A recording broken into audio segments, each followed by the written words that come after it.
What's up, YouTube? Billy Gardner here.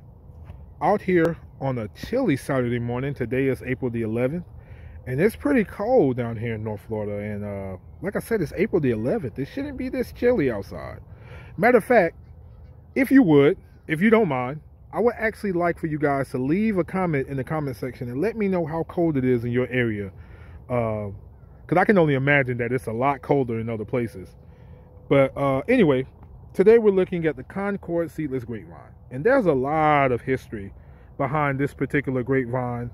And I hope you guys have a little bit of time, because this video will be a little bit longer than normal. As you guys know, most of my videos are what? 2 minutes, 3 minutes tops. Actually, a 3-minute video for me is pretty long for me. But today I think it's going to be a little bit longer because I have some history to tell about the grapevine. Now, about 3 or 4 years ago, I can't remember, I was in a big box store and I saw that they were selling grapevines. And before that, I always thought that, you know, down here in the Southeast that we really couldn't grow grapevines like that. The only grapevine that we could grow is what's called the muscadine.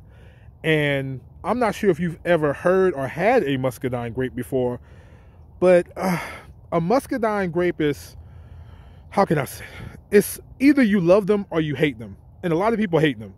I love them. They have like this tough skin. It's different. It's very different than your average grape. And like I said, either you love them or you hate them.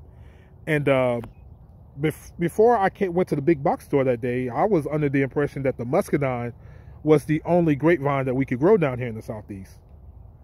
And so, you know, I see them in the big box store, and I say, you know, I'm the type of person that, you know, I always go outside of the box. I don't necessarily follow, you know, what they say. Oh, you live in zone 9A, you can only grow this and you can't grow that. And I'm definitely one of those people that don't necessarily follow that. So I said, well, you know what, I'm going to give it a try. And here's what I did, which was very dumb. I actually bought one Concord seedless grapevine. I bought one Thompson seedless grapevine, and I bought one Flame seedless grapevine. And so, as you know, they come in these little, I don't even know how to explain it. It's like this little package that they come, this little cylinder, you know, package that they come in at the big box stores. So I put all three in a container, and all three they seem to be doing okay. And for whatever reason, I didn't put a lot of effort into the Concord seedless. I actually built 2 grape trellises out here in the backyard, and I went and bought more Thompson seedless grapevines, and I bought more Flame seedless grapevines.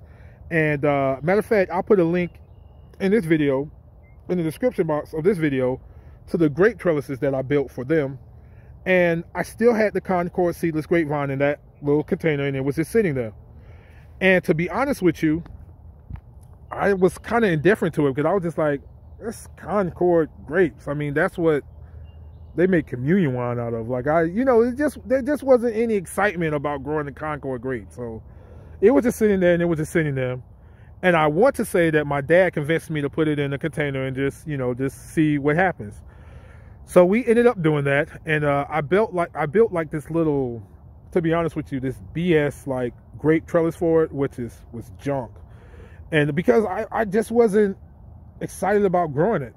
And basically, to make a long story short, the Flame seedless didn't survive, the Thompson seedless plants didn't survive, and the Concord seedless is still here trucking.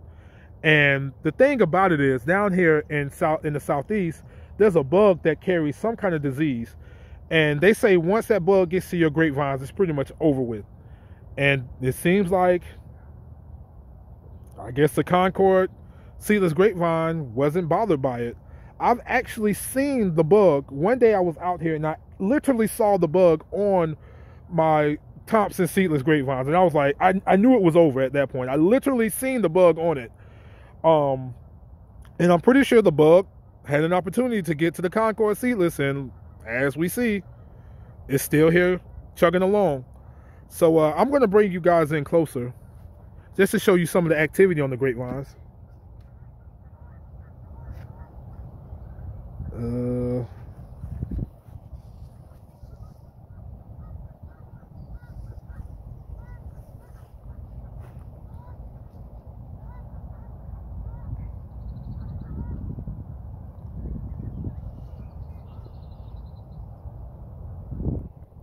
We have 2 love bugs back there chilling.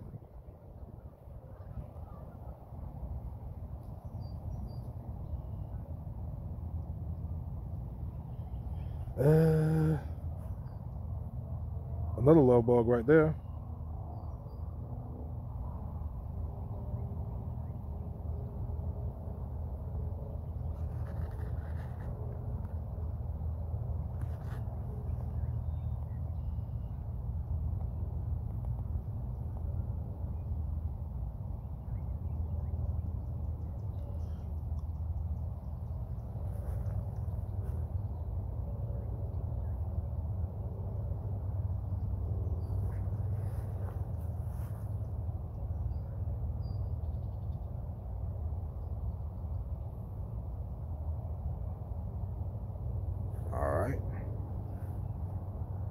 So I plan on keeping you guys updated with the Concord seedless grapevines that I have growing along the fence here. Also, and I don't know if I mentioned this, and if I did, I apologize, but I was growing this grapevine along what I normally call my veggie wall, and we decided to bring it out here because I was actually going to get rid of this plant. I was actually like, man, I don't care about this. And I was literally going to kill the grapevine just to make room for something else along my veggie wall. And my dad convinced me not to kill it and just bring it out here on the fence and let's see how it does out here on the fence. And some of you may be asking why we're growing it like this instead of letting, you know, some grapevines go this way and let some grapevines go that way. Well, over here to the right, we have our bananas. And we didn't want any of the grapevines growing underneath all that stuff. And some of you may be thinking, well, why not move it to the left? Well, when the river overflows, and as you can see along this little ditch here, when it overflows, the river comes into our backyard along this ditch here, and we didn't want to take a chance. We didn't want to take a chance of the salt water getting into the container because that definitely won't be good. So I guess we'll see what happens with the grapevine, and I'll keep you guys updated. I'm sorry about the long video, but I'll keep you guys updated, and we'll go from there. So, as always, make sure you like, comment, and subscribe. And until next time, this is the Bitter Gardener.